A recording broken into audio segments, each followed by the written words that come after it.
Uma podcaster bariatricada. Sim, muito prazer. Eu sou Mariela Parolini. Bariatricada desde novembro de 2020, com quase 40 quilos eliminados, já com reparadora. Virei podcaster para contar minha história, com suas dores e delícias. E amo conversar com quem entende do assunto. Tanto com profissionais incríveis, quanto com amigos de grampo. Afinal, somos uma comunidade no bariátrica.club. Aqui é de uma bariatricada para bariatricados. Só que longe de gordofobia, sem bariátricofobia e nunca será uma apologia à cirurgia bariátrica. Então, se a sua Nutri já liberou, pega o seu café e vem comigo. Olá, seja muito bem-vindo a mais esse episódio do Bariátrica.club. Eu sou Mariela Parolini, aquela podcaster bariatricada que virou uma corredora amadora e está aprendendo a gostar de atividade física. Não é porque eu estou correndo que eu estou amando, não. Para mim, é um processo.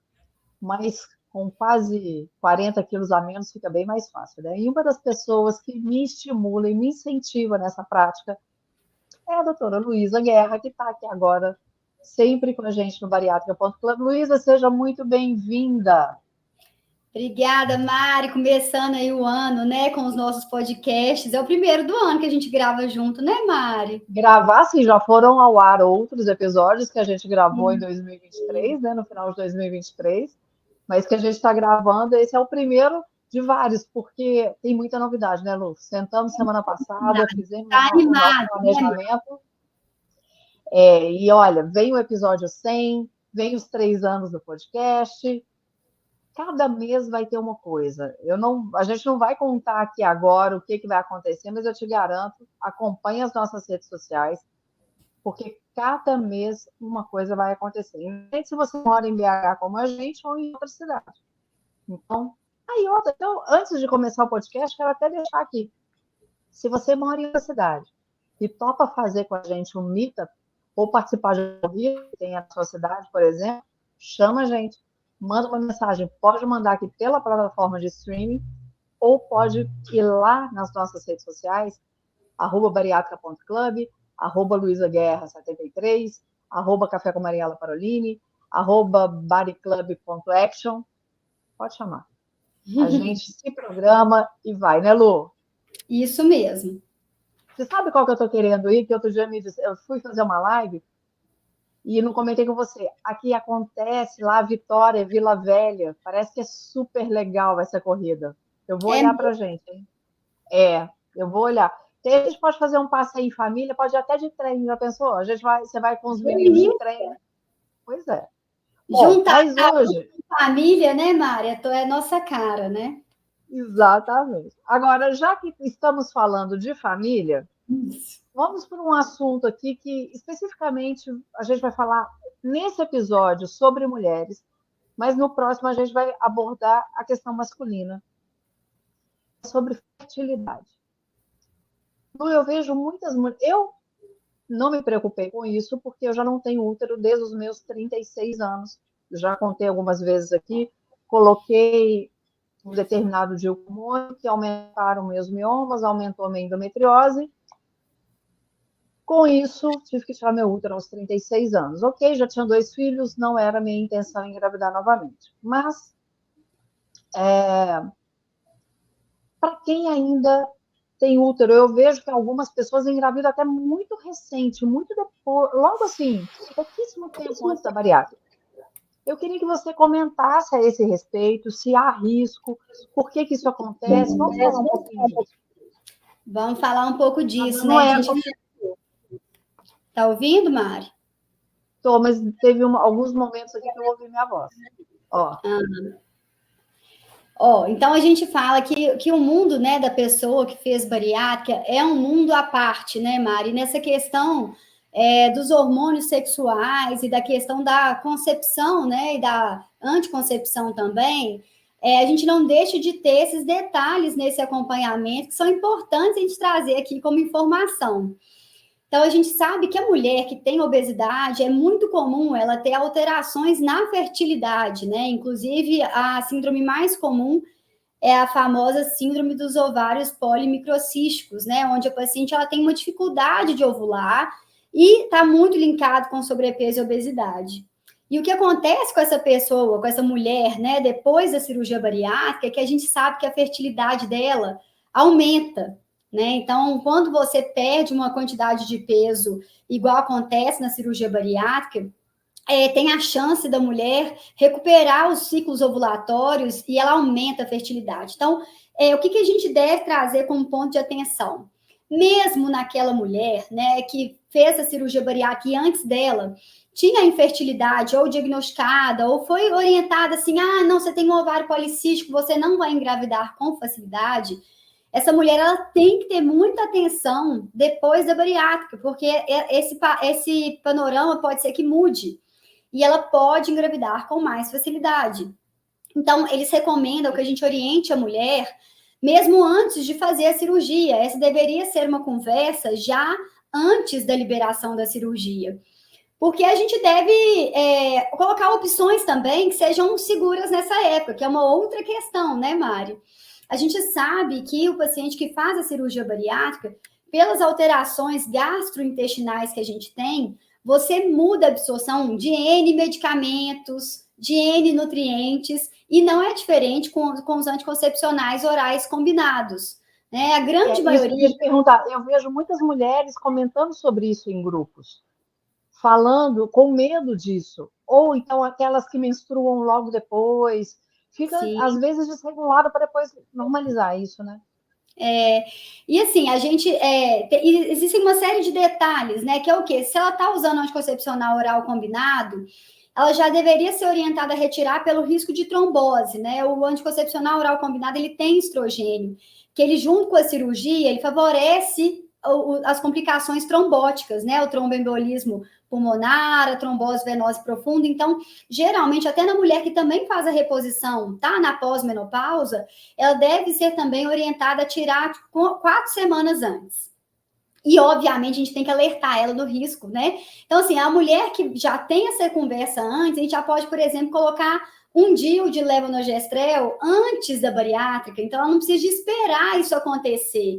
Eu acho que isso fica de uma forma muito mais segura, a gente tira esse risco trombótico dos anticoncepcionais orais combinados e a gente tira ela do risco de engravidar de forma indesejada. Porque a gente sabe que deveria existir um tempo programado, né, Mari, para a gente esperar depois da cirurgia bariátrica para ela engravidar. Né? Então, a gente tem que fazer isso de uma forma muito bem detalhada para a gente assegurar essa mulher a ter uma gravidez segura, porque a gravidez de forma não planejada nas mulheres depois da cirurgia pode aumentar o risco de N situações, né? A que a gente mais... Qual que seria o tempo ideal, assim, depois da bariátrica? Essa é uma pergunta boa, e assim, o artigo que eu li novo, ele fala de uma forma que é muito interessante. O consenso que a gente tem antigo, assim, que é um consenso bem geral de controle de pós-operário de bariátrica. Falava 18 meses, né? Ou seja, 1 ano e meio. Esse artigo, o que ele fala? A gente tem que esperar a estabilidade do peso. Então, a mulher parar de emagrecer. Não é para engravidar numa fase ativa de emagrecimento, tá? E aí coloca mais ou menos uma média, assim, que no sleeve a mulher para antes, ela geralmente emagrece até 1 ano, mas isso a gente sabe que é muito individual, né? E a mulher que faz o bypass em Y de Roux, esperar por pelo menos 2 anos, ou estabilizar o peso. Então, o valor mais importante é, não estou emagrecendo mais. E, obviamente, se essa mulher está fazendo uma gravidez planejada, ela avaliar todas essas vitaminas, né, rever as vitaminas, pelo menos 3 meses antes da tentativa de engravidar de forma ativa, para a gente fazer isso de uma forma mais tranquila, né? Assegurando realmente a saúde da mãe e do feto. Ô, Lu, eu, por exemplo, com 1 ano, meu peso estava praticamente estabilizado. Acho que com 1 ano eu tinha emagrecido 32, 33 quilos. Aí depois foi devagarzinho e tal, até que eu cheguei aos meus 37, 38. E Só que como no a meu sua caso, eu não sleeve, queria... né, casa com o que o artigo falou, né, que a sleeve é mais ou menos 1 ano e que o bypass é mais ou menos 2 anos. E aí, eu fico imaginando, assim, se eu fosse... Vamos lá, o que está envolvido nisso? Aí eu vou pegar como uma pessoa bariátrica. talvez algumas pessoas, algumas mulheres, tivessem, além da questão hormonal do ovário policístico, algumas questões relacionadas a não se sentir bem na hora da relação sexual, a se achar acima do peso, enfim. Em Vai relação à emagrecendo, sexualidade mesmo, né? a sexualidade. E aí vai emagrecendo, vem a autoestima, começa a estar bem com o cônjuge, com o parceiro, e se ela não previne da forma adequada, porque eu não sei se a gente já estava gravando ou se a gente conversou isso antes, talvez não prevenisse da maneira correta antes e não engravidava. Só que Sim. a chance depois de emagrecer é muito maior de engravidar. Por quê? Porque eu me lembro, eu acho que eu já cheguei a te contar isso, eu já falei em vários podcasts, mas eu acho que eu falei isso com você também. O Emílio, uma vez, a gente estava junto, ele falou, Mariela, o seu cheiro voltou. Você está com o mesmo cheiro de quando a gente começou a namorar. E eu me lembro que isso foi logo no início da cirurgia, assim, pouco tempo depois, e eu levei isso para o doutor Marcelo Girundi. Falei, doutor Marcelo, o que é isso, né? Ele falou, Mariela, isso é sensacional, porque a gordura, ela inflama.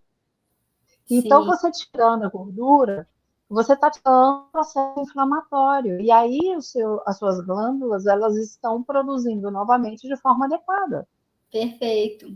E aí entra vamos voltar para a pessoa que está na fase produtiva, na fase fértil. Se ela não tem essa consciência e ela começa a ter mais relações sexuais porque ela está mais empolgada, porque ela está se sentindo melhor, o parceiro está gostando da situação, mais fácil ela engravidar. E assim, eu já tive na prática, né? Infelizmente, assim, pacientes que faziam controle com a ginecologia e ela discutia essa questão, né? Do que, qual o anticoncepcional, qual contracepção que eu posso usar, né? Depois da bariátrica, e às vezes essa informação ela não é sabida por todos os profissionais da área da saúde. Então, às vezes a mulher fala, não, tem problema nenhum, pode usar o que você já usa. E nessa a mulher, infelizmente, engravidar de forma indesejada. Então, assim, para você que tem a pretensão de fazer cirurgia bariátrica, se você tiver com tempo e tudo, avalie isso antes com o seu endócrino ou o seu endócrino ou o ginecologista, porque eu, pessoalmente falando, eu adoro quando a mulher já discute essas opções, né? Eles colocam que as opções de mais longa duração são muito melhores, porque os DIUs hoje em dia hormonais, eles duram 5 anos. A gente tem a opção, né, de implantes, né, de progesterona, não os que são manipulados, mas os que são liberados pela Anvisa, que tem ação de contracepção, que duram 3 anos. Então, assim, esses dispositivos de mais longa duração, eles são mais seguros, eles não dependem da via gastrointestinal de absorção e eles ficam uma opção maravilhosa. Fora que a maioria deles reduz, né, o sangramento ou tira o sangramento menstrual da mulher. Pensando nesse manejo, né, das anemias, da questão do ferro da mulher, isso ajuda de uma forma muito exuberante, porque a gente sabe que a mulher que menstrua, né, no pós-cirurgia bariátrica, a gente tem que ficar muito mais atenta ao ferro, à ferritina, essa cinética do ferro, e a chance dela ter uma anemia, depender, às vezes, né, da questão da infusão venosa de ferro, é muito maior do que a mulher que fica em amenorreia, né, que a gente induzir essa ausência da menstruação pelo anticoncepcional que vai ser usado. Eu sempre me arrepio quando falo isso, porque eu tive trombose com 24 anos por causa de pílula anticoncepcional, né? A gente foi eliminando, mas eu tenho um histórico familiar, né? Eu tenho um histórico familiar com problemas cardiocirculatórios, cardiovasculares. Meu pai faleceu em 85 com um infarto fulminante. No mesmo ano que meu pai falece, 3 da família dele falecem com infartos fulminantes. Foi meu pai, um irmão dele e 2 tios. Todos infartaram no mesmo ano. Então, eu não posso nem brincar. Quando eu falo com você, né? Porque, além de tudo, gente, a Lu agora é minha médica também. Minha e da minha filha. Porque a minha preocupação é a menopausa, que é um outro assunto que a gente tem que trazer para cá. Eu estou com 50 anos, né? Então, como que eu vou tratar isso e eu não posso nem sonhar com a bonitinha do hormônio lá. Que faz bem para muita gente. Para mim, não faz. Né?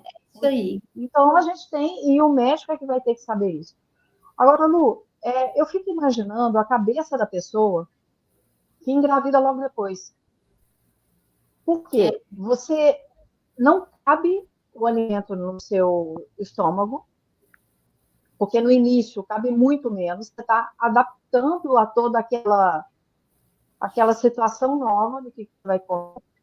Aí você engravida, você tem que estar preocupado com o que entra para o neném, com o que vai para ele de nutriente, como que é isso? O que a gente tem que observar nesse momento? Claro que está com a equipe. E a recomendação é exatamente por isso, né? Porque assim, enquanto você está numa fase ativa de emagrecimento, provavelmente você está num déficit calórico e provavelmente o que você come não supriria você e o feto, né, Mari? Então, assim, a gente tem vários estudos que linkam, né? A mulher que engravida depois da bariátrica tem muito mais risco de ter bebês pequenos para a idade gestacional, né? Que a gente usa a sigla PIG. Então, assim, a gente tem uma incidência, eu já tive aqui no consultório, assim, algumas grávidas que já tiveram bebês PIGs, foi super tranquila a gravidez de um modo geral, mas a gente sabe que existe uma restrição ali do que você consegue comer, né, Mari? Então, é realmente um desafio. Inclusive, né, do ponto de vista nutricional, vale a pena a gente lembrar que essas mulheres, elas devem ser... a gente sempre bate nessa tecla, né, Mari? Inclusive, tem um podcast só das deficiências vitamínicas. E a gente fala muito dessa importância aqui do uso do polivitamínico de forma rotineira. Mas isso tem que ser levado mais a sério ainda durante a gravidez. Então, durante a gravidez, existem recomendações específicas de algumas vitaminas, tá? Mas, de um modo geral, a mulher ela tem que manter de forma mais correta possível o polivitamínico. A gente tem que tomar cuidado com a questão da vitamina A. A vitamina A, ela pode estar, geralmente, nos polivitamínicos na forma de retinol, e ele aumenta o risco de má formação fetal. Então, na mulher que vai engravidar, eles recomendam a gente usar algum polivitamínico que tenha vitamina A, mas em forma de beta-caroteno. Isso é um detalhe que faz toda a diferença. A gente tem que suplementar, além do polivitamínico, o ácido fólico em doses maiores, principalmente na mulher que tem diabetes e na mulher que tem ainda obesidade, que obviamente a gente está falando de uma mulher que é emagrecida, mas às vezes o IMC dela ainda é um IMC de obesidade, né? Ela pode ser saído da obesidade grau 3 e ido para a obesidade grau 1. E a paciente, ela tem que fazer exames de sangue a cada trimestre. Então, aquelas vitaminas que a gente avalia, né, teoricamente, a cada ano na pessoa a longo prazo, depois da bariátrica, quando a gente está na grávida, a gente tem que olhar a cada trimestre. Então, a cada 3 meses, a gente tem que olhar o ferro, a B12, o ácido fólico, pelo menos a cada 6 meses durante a gravidez, o cálcio, a vitamina D. Então, é uma gravidez que a gente tem que estar muito atento, que essa mulher vai ter que vir mais no endócrino, ou pelo menos estar em acompanhamento com um ginecologista ou obstetra que tenha esse conhecimento, né, desse público, que é um público à parte, que é o paciente que fez cirurgia bariátrica. Eu me lembrei aqui do episódio que a gente gravou com a Gladys. Sim. A Gladys, ela fez a bariátrica dela, a caçula tinha em torno de 6 meses, e depois de 3 anos ou 2 anos, não sei, ela engravida da segunda. E foi tudo bem. Mas ela sempre se preocupou muito com essa questão nutricional. Por isso que a gente tem que focar, independente de qualquer coisa, na questão nutricional, né, Lu? É muito importante a gente ter essa mentalidade de que vai entrar pouco, então o que entra tem que ser muito bem escolhido. Sim. Não quer dizer que não vai chutar o balde. Eu ontem chutei o balde. Mas eu cato o balde muito fácil. É isso aí, mas essa que é a diferença, é isso mesmo.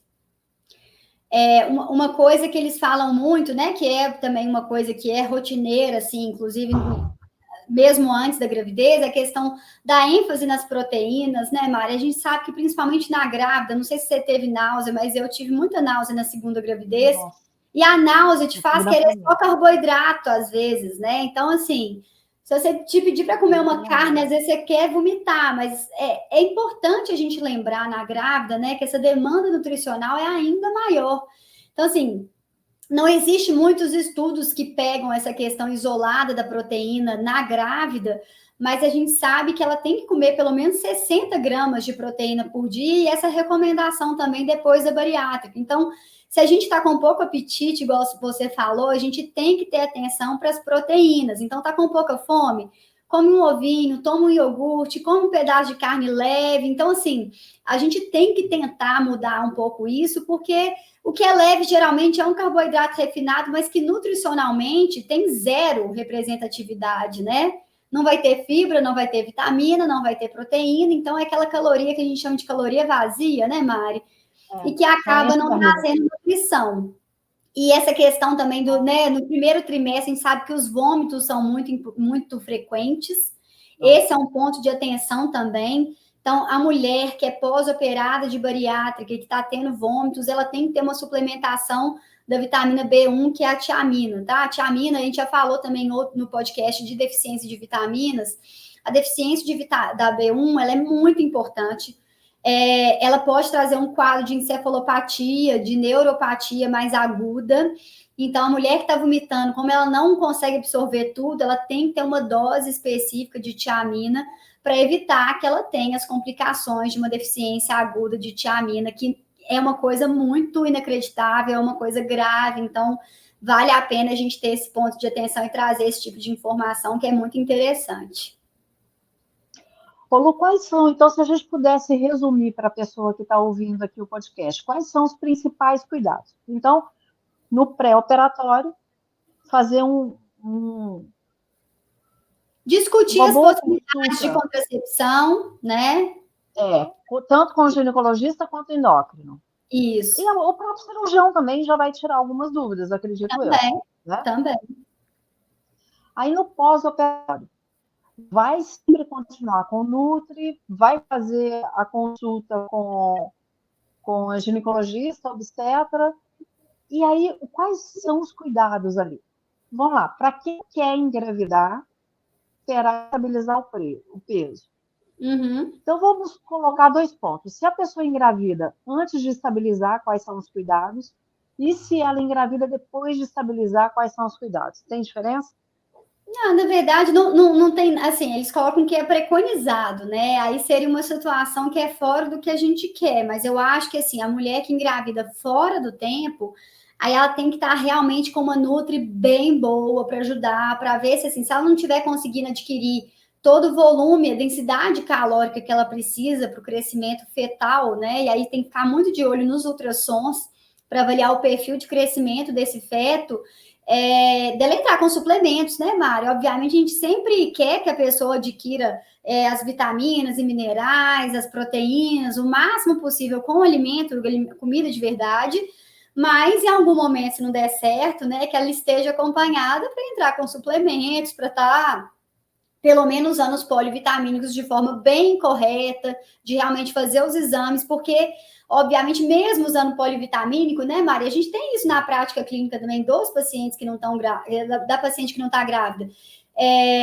A gente tem que ir tateando de acordo com os exames. É por isso que é importante tomar o polivitamínico e não deixar o acompanhamento, porque os exames vão tatear para mim o que eu vou usando. Eu tenho que repor ferro? Não tenho. Então, isso vai ser individualizado e realizado a cada consulta gestacional, né? Então, é um pré-natal específico, né? Que tem demandas muito além de um pré-natal habitual. Outra coisa que é uma dúvida que a gente não falou aqui é a questão do aleitamento, né? Existiu já a dúvida. Eu ia falar isso agora, depois que nasce.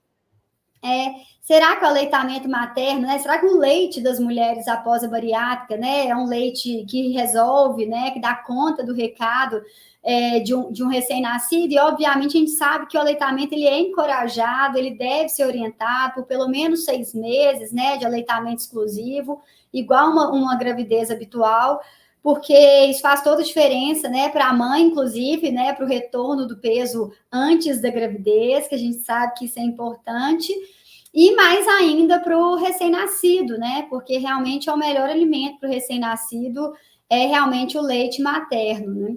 Então, é uma outra coisa que a gente deve sempre encorajar as pacientes. E um detalhe importante que eu esqueci de falar, mas que eu acho que é muito legal, a gente não faz aquele teste, eu não sei se você lembra disso, Mari, mas assim, os meninos já estão grandes. A gente tem o teste de rastreio para diabetes gestacional, né, que a gente faz geralmente entre 24 e 28 semanas, que é o teste do destrozol, que é o quê? A gente mede a glicemia da paciente. Ninguém merece. A gente dá um líquido, que é o destrozol, que é um líquido super açucarado, e a paciente, ela mede as glicemias, né? Tem alguns protocolos com só 2. Eu, pessoalmente falando, eu gosto de pedir com 1 e com 2 horas. Isso para quê? Para a gente rastrear, né, o diabetes gestacional, que é uma doença que não traz geralmente sintomas. Então, a gente pega esse momento, que é um momento de mais alto risco de ter diabetes gestacional. Então, antes mesmo de eu ver um bebê grandão, para eu aí pensar que pode ser o diabetes gestacional, a gente faz esse rastreio ativo. Só que você imagina você, depois da bariátrica, fazendo esse teste. O que vai acontecer? O que você vai calcular? O dumping. Exato. Na hora.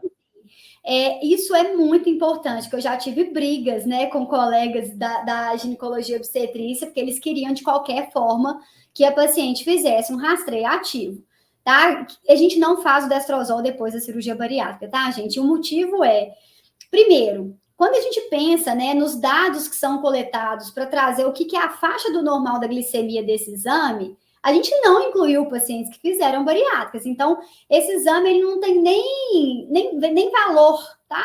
Do que é considerado normal, porque o público que fez bariátrica é um público diferente dos pacientes que não fizeram. O jeito com que a gente controla a glicemia nesse paciente, o jeito com que essa glicose vai passar lá no trato gastrointestinal é diferente.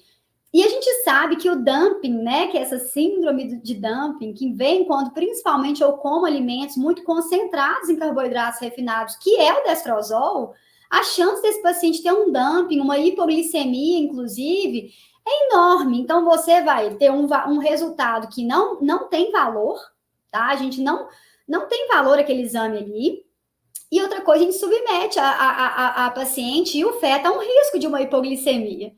Então, gente, não se faz o teste de destrozol. A gente rastreia com glicemia de jejum e com hemoglobina glicada nas pacientes que são operadas de bariátrica, porque a gente não faz esse exame, não é preconizado. Então, é importante que a gente traga essa informação, porque a gente pode salvar vidas aí, porque ter um dumping grávida deve ser uma coisa, assim, muito, muito, muito desagradável.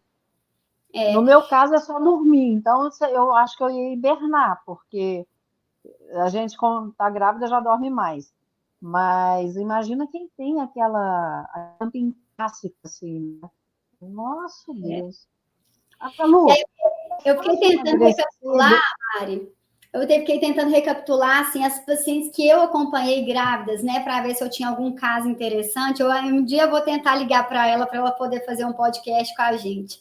Há uns anos atrás, eu recebi uma grávida, que era inclusive enfermeira, e ela teve uma hérnia interna. E aí, no artigo trazia isso, e assim, é super interessante, que é o quê? Às vezes o intestino, ele entra ali em algum lugar e ele tem como se fosse uma obstrução intestinal. Então, essa mulher, ela estava toda alterada do ponto de vista das vitaminas, ela não estava bem equilibrada, e aí ela veio trazida por uma cirurgiã que é muito amiga. E aí ela estava tendo esse quadro e quase teve que fazer uma cirurgia estando grávida. E graças a Deus a gente foi tentando manejar os sintomas de outras formas, só com tratamento clínico. E graças a Deus, assim, depois de ter reposto também as vitaminas, de ter colocado ela no eixo, assim, a gravidez dela fluiu melhor, porque o bebê dela era muito pequeno. Por quê? Na obstrução intestinal, quando você come, você tem uma crise de dor abdominal muito grande. Então, ela era aquela paciente, assim, que não estava comendo absolutamente nada. E o bebê dela muito, muito, muito pequenininho. Foi a gravidez mais diferente que eu tive, porque geralmente, graças a Deus, as mulheres que eu tenho... Eu já tive uma que engravidou de forma indesejada, que foi muito triste, assim. Ela ficou muito chateada, né? Assim, a gente sabe que a gravidez, quando ela é planejada, né? Ela é maravilhosa, mas, assim, você ter um bebê, né? Numa época da sua vida que você não está pretendendo, não é uma coisa fácil. Mas no final, obviamente, ela ficou feliz, a gravidez foi sem intercorrências. Mas essa paciente eu nunca vou esquecer, porque ela, assim, ela foi lá para o consultório já assim, olha, eu acho que eu vou ter que ir para a cirurgia, eles estão esperando ficar no segundo trimestre, que é um momento mais saudável se tiver que fazer uma cirurgia. Mas graças a Deus ela passou dessa e o bebê nasceu super bem, conseguiu ir bem, depois a gente começou suplemento, ela tomou suplemento proteico, que é isso, né, Mari? A gente não tem essa recomendação formal de usar o suplemento proteico na gravidez, mas nessa paciente que não consegue comer um bebê pequenininho, a gente vai tentar de tudo, por mais que não esteja no planejado, né? Claro. Aí é estudo caso a caso. Daí a importância do acompanhamento médico. Não é ouvir o que está em WhatsApp. Não é Não, ouvir o que está em grupo. Os grupos são bons para apoio, são sensacionais. Mas tem a sua limitação. Me preocupa muito quando vem algumas perguntas do tipo assim, o que você toma? O que é a sua dieta? Compartilha comigo. Porque cada caso é um caso. E aí, sim. Lu, uma outra questão. É fácil continuar a emagrecer depois que ganha o neném? Ah, assim, eu acho que depende. Essa é uma boa pergunta e eu acho que depende de N fatores, né, Mari? Assim, ela já estava ganhando antes da cirurgia, ou é uma mulher que assim esperou os 2 anos e já está engravidando. Eu acho que esse tempo faz muita diferença. E essa questão, assim, né, depois da maternidade, eu falo isso muito aqui com as mulheres no pós-parto que eu recebo, assim, é muito difícil, né, Mari, a gente pegar e voltar o olhar para a gente, assim, qual vai ser o momento que a gente vai começar a respirar e pensar assim, gente, eu tenho que estar bem para essa criança. Então, que horas que eu vou começar a voltar a comer bem? Que horas que eu vou começar a conseguir fazer alguma atividade física, qualquer seja ela? Então, eu acho que depende de N variáveis, mas a gente sabe que, assim, inclusive nas mulheres que não têm obesidade, o retorno para o peso antes da gravidez é um desafio enorme. Inclusive, eu recebo muitas mulheres nessa situação, né? Elas nunca tiveram obesidade, sobrepeso, mas elas queriam voltar para o peso que ela tinha antes da gravidez. E é um desafio gigantesco, porque tem a privação do sono, que não depende só da gente, né? Quem dera se dependesse. E aí tem essa questão da dificuldade de ter uma rede de apoio para a gente conseguir fazer uma atividade física. Então, essa questão do retorno do ganho de peso, eu imagino que seja um desafio ainda maior, porque, igual a gente fala aqui, a obesidade é uma condição crônica. Ela fez a cirurgia bariátrica, que é um tratamento incrível, né? Mas o nosso corpo tem a memória daquele maior peso da vida. Então, eu imagino que essa mulher ela vai ter que vai ter mais dificuldade, dependendo do caso, de voltar para o peso antes da gravidez. E aí, obviamente, a gente tem que contar com muito carinho, com muita paciência, tentar se organizar para ter uma rede de apoio, né, Mari? Que a gente consiga falar, ó, pelo amor de Deus, me dá uma horinha do meu dia. Eu falo que eu lembro de eu indo para o Pilates depois da minha segunda gravidez, pareceu que eu estava indo assim, tem gente que gosta de ir para o shopping, né? Eu ia para o Pilates, parecia que eu estava indo para a Disney, sério, era minha 1 hora, assim, nossa, gente, que delícia esse Pilates, 1 hora, eu deixava meu celular de lado e falava, não, agora é o meu momento. Eu acho que a maternidade, a gente precisa disso, né, Mário? Porque a gente não é 100% maternidade o tempo todo. Então, a gente voltar esse olhar para a nossa luzinha acender e para a gente realmente começar a dar o melhor da gente para o resto, é muito importante. Mas a gente tem mulheres que têm depressão pós-parto, então é uma complexidade, né? Daria um novo podcast, né, Mário? Puerpério, assim, mas é um momento muito delicado. E daí a importância também da terapia, né? Porque a terapia tem que estar em dia. Porque você faz uma cirurgia para emagrecer, você está grávida, você está engordando, independente de quantos quilos, mas um pouco você vai engordar. E depois você volta para aquela questão de querer emagrecer de novo, até porque você fez uma bariátrica, mas como o seu corpo vai responder. E você me fez lembrar, Lu, na gravidez do B, logo depois que o Ben nasceu, primeiro filho, e eu o Bernardo, ele tinha refluxo, aliás, os dois tiveram refluxo muito sério. E demorou um pouquinho mais para detectar, mãe de primeira viagem. Na Anabelle já foi mais fácil, mas ele é aquele refluxo silencioso. Gente, esse menino chorava absurdamente. Então eu me lembro que eu ficava sem comer, porque ele estava sempre chorando. E aí um dia o Emílio chegou e falou, ela é igual em avião. Quando a máscara cai, primeiro você coloca a máscara em você, para depois você colocar a máscara no outro. Então não adianta você ficar do jeito que você está, eu lembro direitinho disso. Não adianta você ficar do jeito que você está, que você não vai conseguir cuidar dele. Sim, e a gente cuidar da nossa saúde mental, né? E até física mesmo, porque eu estava deixando de comer. né? Para poder amamentar. Mas, ô Lu, vamos falar mais a esse respeito. Falar mais. Você quer fechar falando alguma coisa mais Eu acho só lembrar, mas que é gravidez? uma coisa também que orienta de uma forma geral, da gente cuidar das vitaminas depois do parto também, né? Porque eu falo que, assim, às vezes a mulher ela fica super mobilizada para fazer tudo, enquanto o bebê depende dela lá dentro da barriga. Teve o parto, ela para todas as vitaminas, esquece dela completamente. Então, assim, depois da bariátrica, não para, depois do parto, desculpe, não para os polivitamínicos. Inclusive, para quem não é bariatricado, eu recomendo isso. Então, tem aqueles polivitamínicos que a gente usa tradicionalmente na gravidez, e a gente deve mantê-los até parar a lactação, porque a demanda nutricional e energética durante a amamentação é muito maior do que fora da amamentação. Então, a gente tem uma demanda nutricional, a gente sabe que às vezes falta tempo até de comer direito, né, Mari? Então, use seus polivitamínicos, volte depois do parto nas suas consultas para essa parte da saúde mental, eles recomendam muito isso em artigos. Volte, pergunte para sua paciente como que ela está, como é que ela está se sentindo na maternidade. A depressão pós-parto ela é uma questão importante. O risco de abuso de substâncias depois da bariátrica é maior, a gente tem um risco maior de depressão e ansiedade depois da bariátrica. Então, a gente é complexo, né, Mari?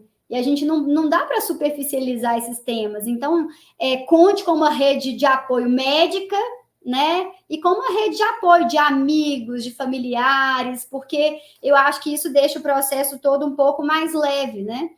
E a questão da gravidez depois da bariátrica, a gente sabe que geralmente ela é uma gravidez mais saudável, inclusive, do que uma gravidez de uma mulher com obesidade mais grave. Diminui o risco de diabetes gestacional, diminui o risco de pré-eclâmpsia, então diminui o risco de várias complicações que poderiam vir da obesidade. A gente aumenta também alguns riscos, como, por exemplo, o bebê, igual a gente falou, o bebê PIG.